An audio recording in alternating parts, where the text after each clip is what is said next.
Wow, what is possible when you combine former military in the Air Force, former experience working with the government, a founder of Chick-fil-A's foundation, and the former head of Chick-fil-A's corporate social responsibility, and channel all of that energy and experience into something called the Same House? We are going to find out today. Rodney, tell us about the Same House and what are we going to talk about today? Bridget, it's an honor to be with you. Thank you. I'm honored to be with your listeners as well. And so I am the CEO of the Same House, as you said, and I got a chance to come to this unexpectedly. I didn't plan on really starting this organization initially. But when I was at Chick-fil-A, we had an event that we call the Beloved Benefit. And the Beloved Benefit is like the Grammys for Atlanta. Literally, it's as well produced as the Grammys. And we've had Bruno Mars and Usher and Maroon and T.I. and Ludacris, and the list goes on. And I recall at our very first Beloved Benefit, we had about 2,600 people. We're in the Mercedes-Benz Stadium where my Atlanta Falcons play and often lose. And we're on the floor. They do, but that's all right. Hope is alive at Atlanta. That's right. And so we're on the floor and we have Steve Harvey and we have Congressman John Lewis. And Congressman Lewis, as you and your listeners know, was a civil rights icon. And he had been a congressman, and he was just beloved for being such a wonderful soul, a wonderful human being. And he said, we're one people, one family. We all belong to the same house, the house of Atlanta. And that just stuck with me.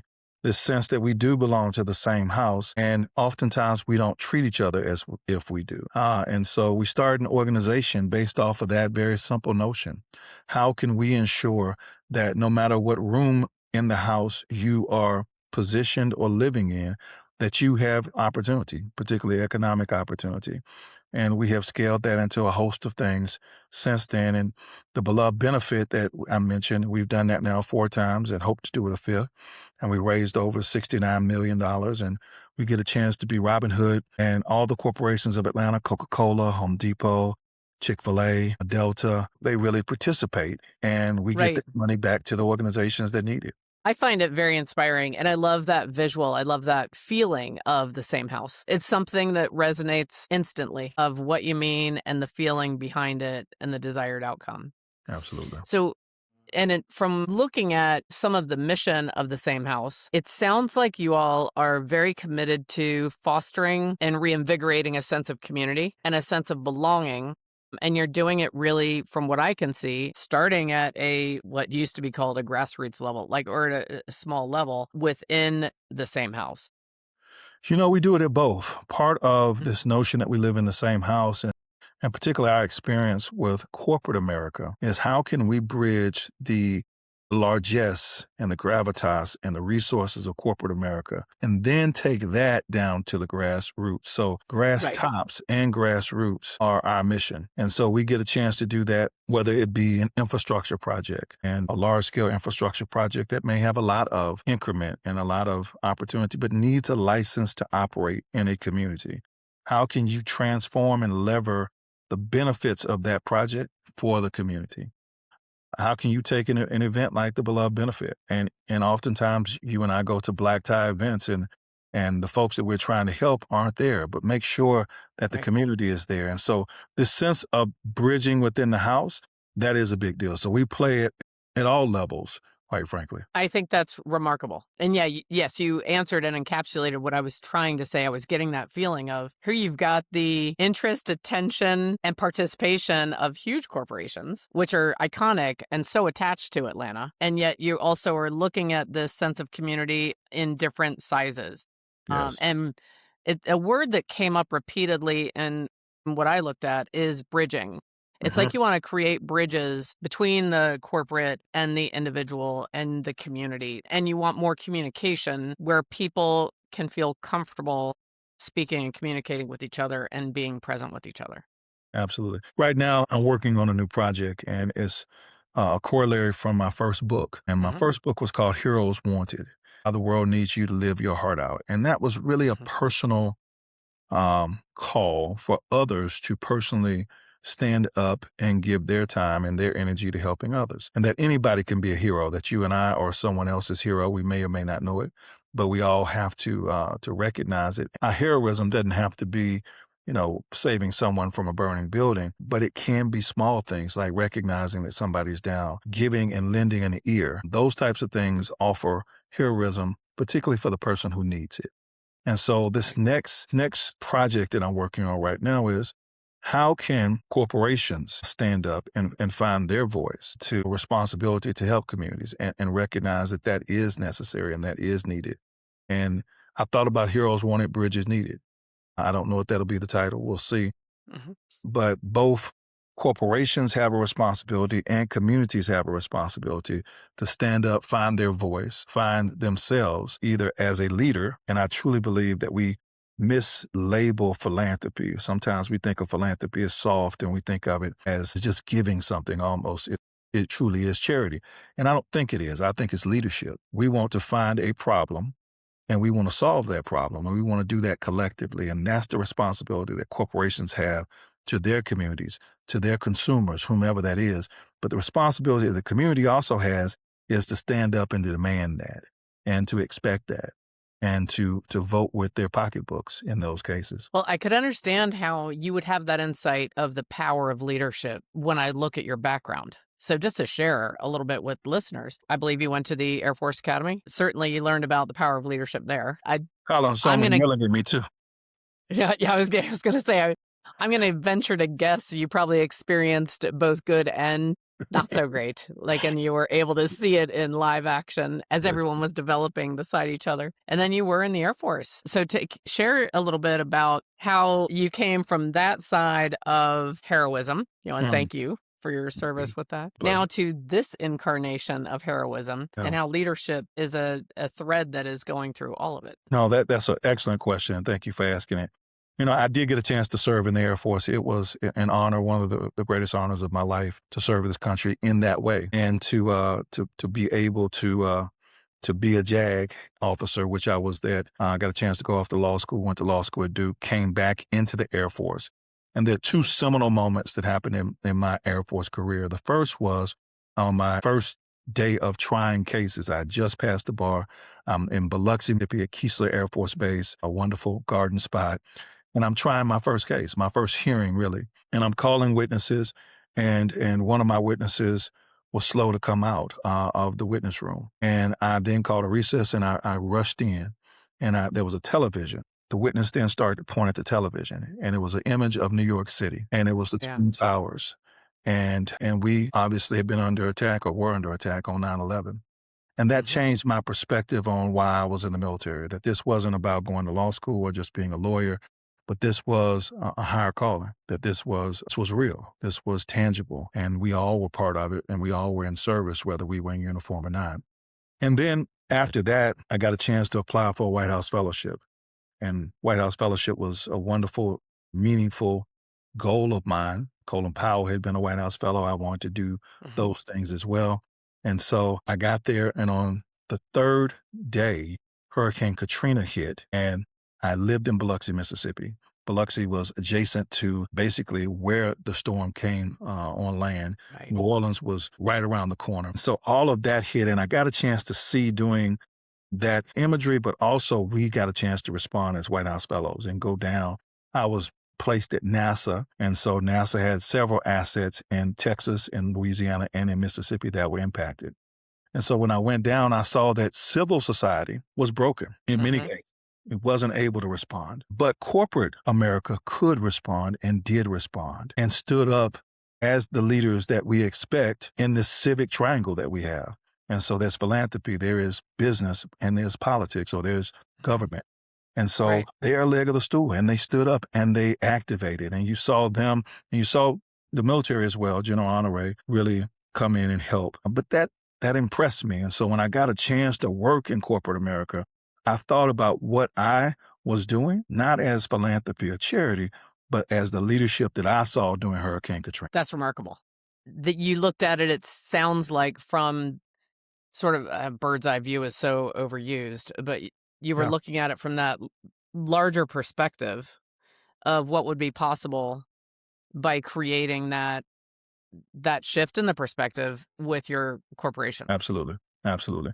And I truly believe that if you take care of your community will take care of you. So it's not just the good thing or the right thing to do. It's also good for business. You're doing good as you do well. And so I think that that is a differentiator. So it's easy to, share and talk about this, and it's exciting. If someone is listening to us, they may be feeling like, yeah, but what does it actually mean? So could you share with everyone? So, like, what do you actually do? What Yeah, is something that happens that would have an impact on people in a community? absolutely. So we mentioned the beloved benefit. That's one of the things we do. Mhm. But we also are in the process of creating what we call community quarterbacks. And so let's say that there is an infrastructure project that needs assistance in a community and is engaged and interested in benefiting the community. We will create a community quarterback that is an organization, let's say a nonprofit, that is affixed aside that infrastructure project. And then we go out and we poll the community. We ask the community, how can the largesse, the gravitas, and the resources, the money from this project benefit your community, your city, your neighborhood? And that might be workforce housing, that might be education, that might be workforce itself and work development, jobs. And so then we create programs that allow for that. So we'll fund efforts. So if there's a nonprofit that's doing great work, we'll fund those or we'll bring them in, we'll partner with them.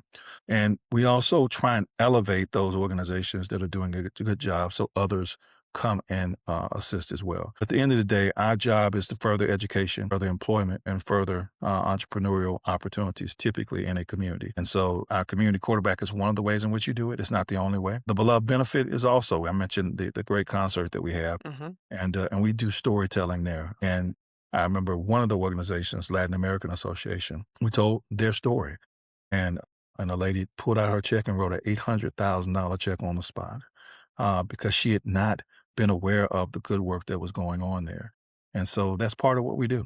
Is this predominantly in Atlanta Correct. right now, right? And do you have plans to have the same house grow outside of Atlanta or really staying localized and centralized in Yeah, Atlanta? we're rooted in Atlanta, but we have grown out. So we've had Okay. opportunities to work in Utah with the First Lady of Utah. We've had an opportunity to Uh-huh. the state of Georgia, and now we're going into other parts of the Southeast. And so we Okay. do kind of cluster around the Southeast, but we're not exclusive to the Southeast at all. You mentioned that you're working within these different communities and seeing what the needs are and actually polling people that live there, as well as some of the other organizations that are already doing work in That's right. it That's to right. see what would be most beneficial for that community. And you mentioned sometimes it is workforce housing, other times it's building the workforce them itself. So could you give us an example of how that comes about? Do you have vocational training? Like how would that come about? Yeah. So it can come about in a number of ways. It can come about by our organization raising money for an effort and giving money directly to a nonprofit like First Step Staffing here in Hmm. Atlanta, that's headquartered in Atlanta but has work throughout the country. And we will support First Step Staffing and maybe something they're doing in Dallas or something they're doing elsewhere and support them as an organization. And so it can come about via direct giving. It can also come about programmatically. And so creating a program that might be a partnership between a university and an industry as well, creating that pipeline for the university to provide students and provide training, particular training based off of our polling that allows them to get into that workforce and allows that corporation then to have the benefit of that talent. And so there are a number of ways in which it's done via us. And we don't have a way that we think is particularly precious. We have ways in which Hmm. we're going to say, hey, how can we work together best and make this work? We have a goal. We know we want to increase the number of jobs. We want to increase at the end of the day economic mobility. And so we'll do that with municipalities. So it might be with governments or it might be with industry, but we'll figure that out. So if someone lives in Atlanta right now and they want to get involved in the same house, what Yeah. should they do? So I would hope that they would follow us on Instagram and follow us on all of our socials, Facebook, LinkedIn in particular. We love LinkedIn. Hmm. Follow our newsletter that we have that comes out every Monday and see ways in which we might be able to bring them in rather as volunteers. We've had a wonderful program with an organization called Hands on Atlanta, and they organize volunteers. And we have had organizations go out and volunteer at churches or at nonprofits or with others that are doing great things. And so would love for them to do that. And if they want to get involved, that's a great way to do it. They can be on the lookout for the Beloved Benefit. And it is a hot ticket. It's one of the hottest tickets in the city of Atlanta. And we're in the process of planning it for 2027. We do it every other year. And so be on the lookout for that. And that will likely happen in the spring. And we're excited about it. And we have not yet announced talent. But folks are already asking. Good, good. I want to shift back to you sort of as an author now and about the theme of the heroes. Do you feel like our country in particular, do we have a lack of heroes right now? You know, we don't have a lot of ourselves as having a trait of a hero. And really it's a lack of confidence. In some ways, it leads to a lack of engagement. And it feels like apathy. And I think we're engaged because we're on social media and we're aware. And so But wait a minute, Rodney, wait a minute. I liked a post and I shared it to my profile. yeah, What do you mean? and that's not a bad thing. And there I good know, things I can come know. of that without question. That's right. But we need to be physically engaged. We need to be socially Yeah. engaged. We need to be financially engaged. And what social media has done, and you know this, it's caused us to easily throw rocks at one another. And Yes. that's not leadership either. Leadership's not tearing down the other side or tearing down other points of view.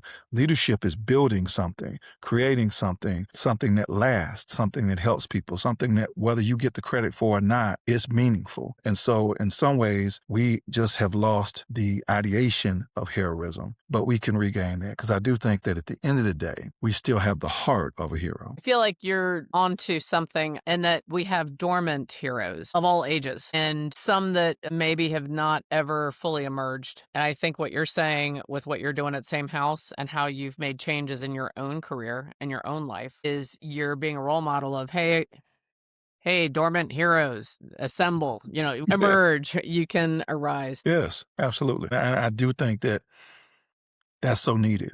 And we call it heroism because I didn't want another book that said leadership because we got to know. That's right. Others. But at the end of the day, I don't think that they're so dissimilar. That Correct. being a leader and being a hero have similar traits. And being a hero isn't about you or me. It's not about us. It's about helping someone else or a greater cause bigger than us. What if someone feels very overwhelmed with what they're already doing? Love that question. So a friend of mine by the name of Dr. Gregory Ellison is amazing, and he has a wonderful podcast, and you all should follow him, Dr. Greg Ellison. He is a professor at Emory School of Theology, and he tells this great story about his aunt, Dot, when he was young, that he asked her, how do you change the world? And she came back and she said, I don't know how you change the world, but I know you can always do something within the 3 feet around you. This sense of, I don't have to lift the world. I don't have to be Hercules. I can just do something within my own time, within my own space, and in my own comfort, frankly. And I do want folks to get out of their comfort zone, but start where you can, with whom you Right. can. And so, yeah, your 3 feet, I think, is really important. This might sound counterintuitive because when you think about jumping back to social media for a minute, typically it's a highlight reel. I do know there's some people that like to make it a drama wheel and it's like all negative or crying in their car or whatever. That one I find hard to relate to. But most of it is a highlight reel. What if people are feeling like they're ordinary rather than extraordinary? Or what if they're feeling as if their voice or their action would not be good enough or big enough? What would you say to them? Say to them, and I love this conversation, by the way, I would say to them that we're all ordinarily extraordinary and that there's something extraordinary about all of us. And we just have to use that talent, that ability. But at the end of the day, none of us are better than anyone else. And that the world's not looking for that billionaire to come save us because that person isn't coming. They're not looking for that superhero that can lift cars and jump tall buildings because that person isn't real. They're looking for us. They're looking for you. They're looking for us collectively to do what we can do. And if we realize that we live in the same house and that we're interconnected, then we can actually make a significant difference just by doing my part, your part in the same house. I think that another hesitation would be, you mentioned it earlier. I'm going to circle back. We're in a phase in society where sometimes when you're just speaking you will be vilified, attacked, Yeah. stones thrown, like uproar. So a lot of people, in my opinion and in my experience, are staying quiet because they are no longer wanting. Some people are scared now to have conversation. So I think communication is such a big part of it. And from what I looked at with your organization, communication is key. What can we do to create environments where people who are silenced will feel comfortable to speak again? No, communication is key, but communication is the aim of relationship. And so I communicate with you to have a relationship with you. And relationship allows us to connect and allows us to have this empathy and this comedy with one another where we aren't trying to tear one another down. And we don't have to agree in everything. I've got lots of family. Sure, agree with everything. I live with my wife, live in the same house, and we have a relationship, and that's important. And so I think our aim has to be to get beyond social media, to get beyond that type of relationship and get back to real relationship, or even on social media to foster and recognize that is a form of relationship that should be at least respected and that we don't have to tear one another down to do that. In fact, we should look for ways to uplift one another. Right. It makes me think a little bit about the story you were sharing about Gregory Ellison's aunt. Yeah. What if each of us in our 3 feet stopped taking any bait, but also not with silence, but responding with kindness? I mean, it's a cliche, but like being the change we want to see. Yeah. And frankly, it's cliche, but if all you have to do is turn on the news or go on to social media, it's so necessary that that's not Pollyannish anymore. That's there is a need because we are so far gone. We are so far into the weeds of acrimony that it's very clear that we've got to come back, that we've Right. got to take the wheel. And so it used to be, well, that's nice. That's good. No, that's not the case anymore. This is very clear that this is a problem. And so I think we all should say, this is not what I want. This is not what we deserve. This isn't what I want, whether it be in my leaders, whether it be in any other form. This isn't what we signed up for. We want something different. And so we can be kind and we can be active and we can be strong and bold in our kindness. So, how do you keep yourself strong and bold?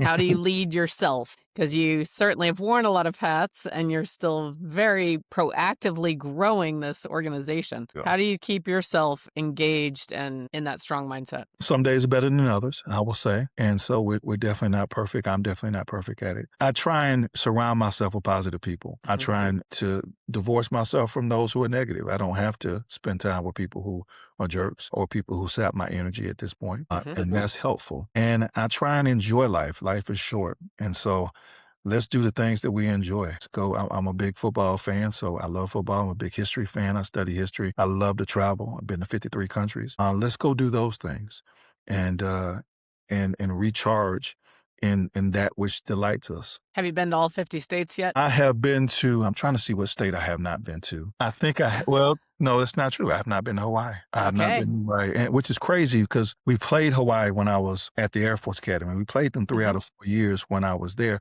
I was hurt every year that we played Hawaii, and I never got a chance to go. So I have not been to Hawaii. I've been to 49. The one Okay. that I have left is Alaska. Okay. Oh, I love Alaska. I'm working on that, hopefully in the next couple of years. What about the continents? I have not been to Antarctica. Okay. Other than that, I have been to all. Gotcha. Okay, good. So you do love travel. I do love travel. That Yeah. is true. Yeah. And I'm not trying And- to go to Antarctica. I don't think I'm going to make that one. No. I don't think so. Yeah. I think I might. So I've been to 5. I might go for 7. But I am like you. I haven't decided yet because of the commitment involved with the Antarctica. There's a lot. When I look into it, how many things can go wrong so quickly while you're doing it. Put in the comments if you think we should hit Antarctica or not. That's right. So you mentioned there that not every day is perfect. What do you do when you have a bad day? Good question. When I have a bad day, I pray. I exercise. I go for a walk. And one of the things I'm learning to do, this is new, is to tell myself 3 things that I am grateful for, 3 things that are going well in my life, and to refocus on those things versus what went wrong. And And that has been helpful. Well, what you focus on expands. That's Yeah, right. so it's a way to that's nice. So it's a way for you to almost reposition yourself. And so that's new, and I'm just doing it now, but I have found showing. And I like to ask questions like that because it's showing that as much success as you have created, the relationships you've created, the foundations, the organization, that building those bridges. It doesn't mean that your life is every day is a walk in the park and you're perfect and everything is perfect. We still lead ourselves every day first and foremost. We do. We do. Without question. And that's a new struggle every day. And particularly when you're Mhm. taking new ground and new ground that you personally have not experienced. So you're always learning something new. Having to give myself grace in the learning is also something that I am getting better at. Um, the first time, we get on a Right. second time, and the third time we start to get it right. So give ourselves grace for the first time and take new ground. Don't be afraid to get on a new bike or a new horse or a new experience because that's okay. We'll fall again, but we know, and I have to remind myself, I got up the last time, I'll get up again. I think a key part of it, and probably one of the ways that you show up as a hero in your organization, is the fact that you're still learning. I love that you shared with us, like, hey, this is a new thing that I'm trying. So you're not set in your ways of, I'm Rodney, I've already accomplished all of this, I already know all of it, and you're still learning and growing. And you're experimenting with your own self by trying new things. Absolutely. So I think that's probably a key part of how you show up and inspire your immediate team and your 3 feet around you. And I think it makes the team excited to come to work every day, that we are Mhm. taking new mountains and new opportunities. And that's challenging, but it's also rewarding. When you do take on challenges like that, I'm sure there's times that things do not go as planned. Could you share with everyone maybe something that I don't like using the F word, Yeah. fail, because we're either what? We're either like learning or Learning. winning, right? That's But right. when did you have a learning opportunity recently? And how did you pick up and keep moving from something that did not go as intended or planned? Yeah. So I have broken our organization into four different aspects or four different pillars. One is consulting, where we consult Mhm. businesses and help them with their community engagement and always looking for more clients there. Two is a convention. It is bringing people together at the beloved benefit that you heard me talk about. Mhm. Is this sense of capital and how can we go out and invest in projects like Assist Learn there. And then the last one is crazy. And I call it crazy because it is our research and our skunk works and trying to do something new. And so we had this wonderful, bright idea that we were going to start an app around grants management because I had been on one side of the equation of receiving grants that weren't that great and applications that weren't that great. Two, to people just don't have the time, the resource to do it. And so we were going to try and bridge that gap. And let me tell you, that's a crazy idea for us, and we're not doing that anymore. Okay, very good. But there are others who do it well. And so that was one of the things that we just realized we didn't need to do it. There are others who are doing it well. We don't need to try and create something from scratch and push this rock up a hill. We Mhm. do other things well, and so we're focused on that. I think that's great. And did you recuperate from it quickly? We have recuperated from it quickly. We try and Good. fail fast and Yeah. move. Yeah. So we Yeah. spent a little money. I wasn't happy about that. But that was okay. We learned it Yeah. and It was education you paid for. it was painful. And frankly, the education I've paid for, that's lasting. Yes. Right. Yeah. So that it's going to have a lasting impact on you. Well, outside of everything you're doing with the same house and the organizations you're involved with, what else do you do? Do you Yeah. have any other ways that you keep yourself engaged and in your hero mode? Yeah. I've got a wonderful family and I've got a son who is 18 years old. He is a wonderful young man, is very interested in zoology and has had a job at the Atlanta Zoo for the last 2 years or internship Uh-huh. and just making sure that he has opportunities and that I recognize that my first role is to be his hero, and I could spend all my time trying to be everybody else's hero and save other people's children, which is nothing wrong with that. But I can't neglect my own child, uh, Right. and so that for me, particularly in this season where I know that I have a narrow window of time, he's a rising, That's right. and so Right.